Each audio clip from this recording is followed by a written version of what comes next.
Hello, this is Yeshua Said My Name. I hope you all are doing well. It's been a few days for me since I've been on the channel. I have had a lot going on. I myself have not been feeling too well lately.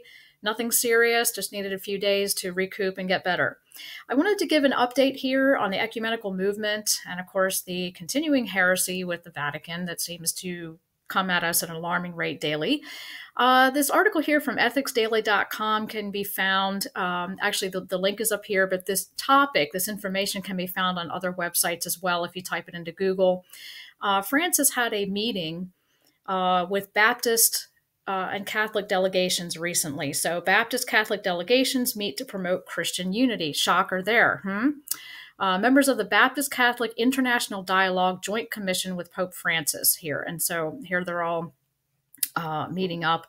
And as usual, we have Pope Francis here all dressed in white. Everyone else is in dark colors. If you notice behind you, the Pope is in his audience hall here. The audience hall is known to have its serpent type look to it. If you have not seen the videos I've done on this, perhaps you could digress a few videos back and see that I did a post on this or a video on this showing that the Pope's meeting hall here is actually in the shape of a serpent.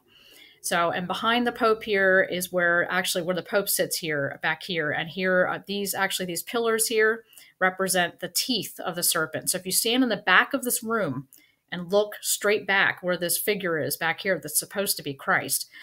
It is not, but is supposed to be. It looks like a serpent, and these pillars look like teeth. Maybe I'll do another video on that for you. But anyway, just wanted to update you on some ecumenical involvement here going on.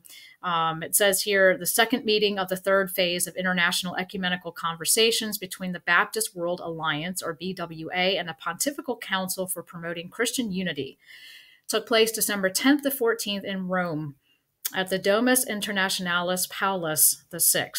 The Baptist delegation was led by co-chair Frank Rees, associate professor and chair of the academic board at the University of Divinity in Australia.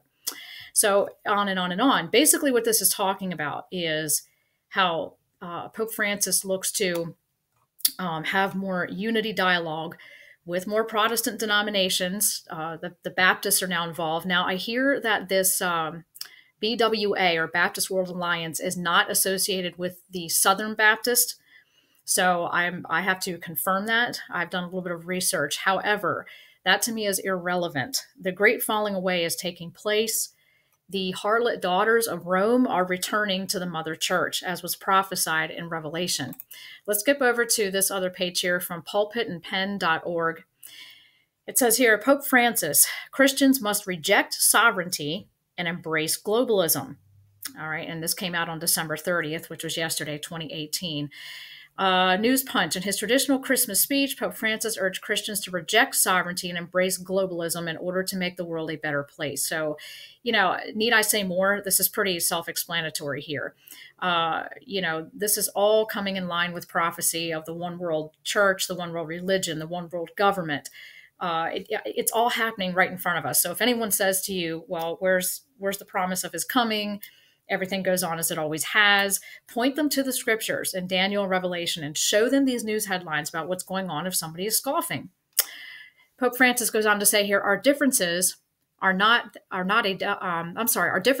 detriment or a danger. They are a source of richness. As when an artist is about to make a mosaic, it is better to have tiles of many colors available rather than just a few.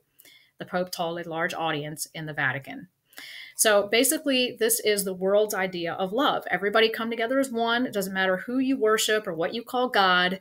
If you're pagan, atheist, if you're Hindu, Buddhist, Protestant, Catholic, whatever you call God, it's fine. Everybody's welcome in. Well, Jesus himself prayed for a differentiation between the world and the true born-again church in the Garden of Gethsemane when he said, Father, I do not pray for the world, but for those you have given me out of the world, for they were yours and you gave them to me, making a distinction between the goats and the sheep, the wheat and the tares. So what he's saying here apparently is we have to embrace globalism, forget sovereignty. So this is just another step toward this one world government. world without borders, one world government.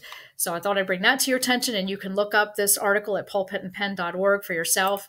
But getting back to this here, these Baptists here meeting with Pope Francis, it's these harlot daughters, and it is my opinion based on the scriptures, are none other than the denominations that branched off from Rome. You've got Baptist, you've got Presbyterian, you've got Episcopalian, and so on and so on. And all these different denominations, Methodist, have come from Rome.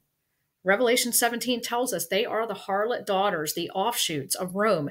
And now these churches are coming home to the mother church.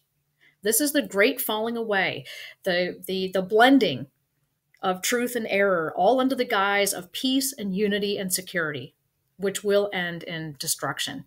So in case you hadn't seen these articles come out lately, the latest from Pope Francis, I figured, an ecumenical movement, I figured I would show you this so you could look into these articles yourself. It's going to get worse and worse, and you're going to see more of these things happening, and everyone will say peace and unity and it's love. And no, it's absolute heresy. And anyone aligning themselves with this man is aligning themselves with the prophesied man of sin, according to Daniel and Revelation 17 and 18. God bless you all, and thank you for listening, and happy 2019.